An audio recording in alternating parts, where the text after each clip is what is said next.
Why did Cheryl Mills maintain her top secret clearance here at the State Department despite the ongoing investigations, as well as the State Department review?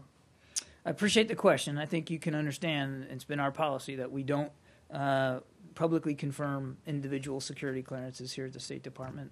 So I'm not going to get into ascertaining one way or the other what the status of her or anybody else's clearance is. The letters are public now. The letter came from your Assistant Secretary of State for Right. Legislative Affairs as well as her lawyer. She maintained a top secret clearance until this day. Is that standard practice here at the State Department to maintain a TS clearance despite ongoing investigations? So again, I'm not going to publicly comment about individual security clearances. We are actively engaged with, I think you're talking about correspondence with Senator Grassley. We also don't publicly release or comment on congressional correspondence as a matter of policy. I'm not going to start here, but hang on. Determinations about an individual's access to classified information are made on a case-by-case basis. Okay, so you're saying in the case of someone who sent what is now deemed to be classified information to an outside group, the Clinton Foundation, as well as to an unsecured private server, that they've been allowed to keep their top secret clearance?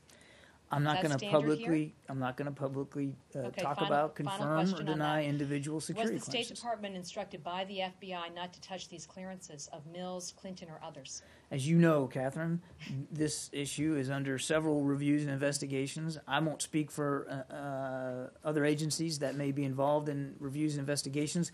Clearly, we are going to cooperate to the degree that we need to with all the reviews and investigations, but I won't comment about interagency communication regarding that. Because I'm not asking you to comment on the FBI Yes, investigation. you are. No, I'm asking you if the FBI has instructed the State Department not to touch the clearances of Mills, Clinton, and others. I'm not going to speak to the details of reviews and investigations that are ongoing, and I'm certainly not going to speak for any other agency which may be involved in that. What I can tell you is, if you just let me finish, Okay. the Secretary has been committed throughout this entire process to make these disclosures as efficiently and effectively as possible.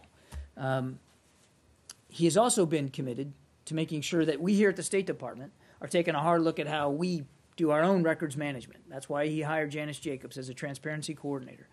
And we're also trying to boost up the Freedom of Information Act office, which is under an immense workload right now and was never equipped for that.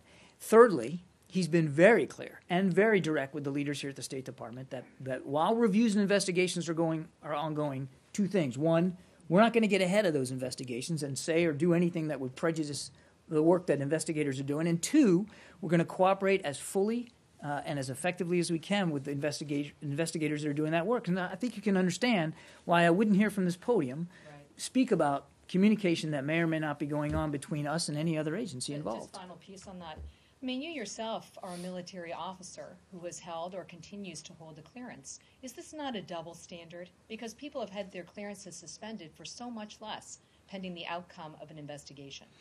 Your question presupposes an outcome already that I'm not going to confirm or deny one way or the other. But as I said, are you comfortable with this? As I said, clearance determinations are made on a case-by-case basis. They are also upheld or not upheld on a case-by-case basis, and I'm simply not going to comment further than that.